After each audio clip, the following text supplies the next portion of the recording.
Good evening and thanks for joining us. I'm Guy Atchley. And I'm Stella Inger. Guilty of everything. Today, that is what a jury determined for Zohar Tsarnaev.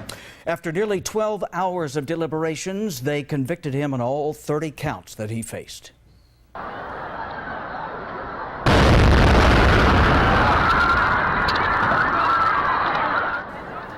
The bombs that Tsarnaev and his older brother planted at the 2013 Boston Marathon claimed 3 lives and injured more than 250 others. Richard Donahue, an officer injured in a shootout that led to Tsarnaev's arrest, says he is content with the ruling.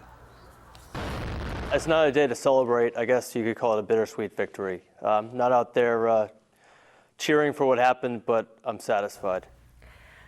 Well, 17 of the convictions against Tsarnaev are capital charges, so he could get the death penalty. The penalty phase of the 21-year-old's trial has yet to be continued. Almost 50 Tucson runners were at the Boston Marathon the day those bombs went off. 9 Your Side's Whitney Clark spoke to one of them today who says despite the tragedy and the trial, the running community is stronger than ever. Whitney. That's right, Stella and Guy. The marathon runner I spoke to today has been to 4 Boston marathons. While the bombings happened 2 years ago, she's still counting her blessings, hoping the verdict today will be a step forward for victims. For a huge part of history. A Boston Marathon veteran, Laura Swenson, brought her son to the historic race for the first time the year no one will forget. It was so random that it could have been my kids. It could have been my loved ones, my friends that were, right there at that finish line. The year of the bombings, Swenson brought her then 15-year-old son so she could show him the city. She finished the race just 45 minutes before the bombings, her family barely missing the chaos. Luckily, Swenson and the other Tucson runners in the race weren't hurt.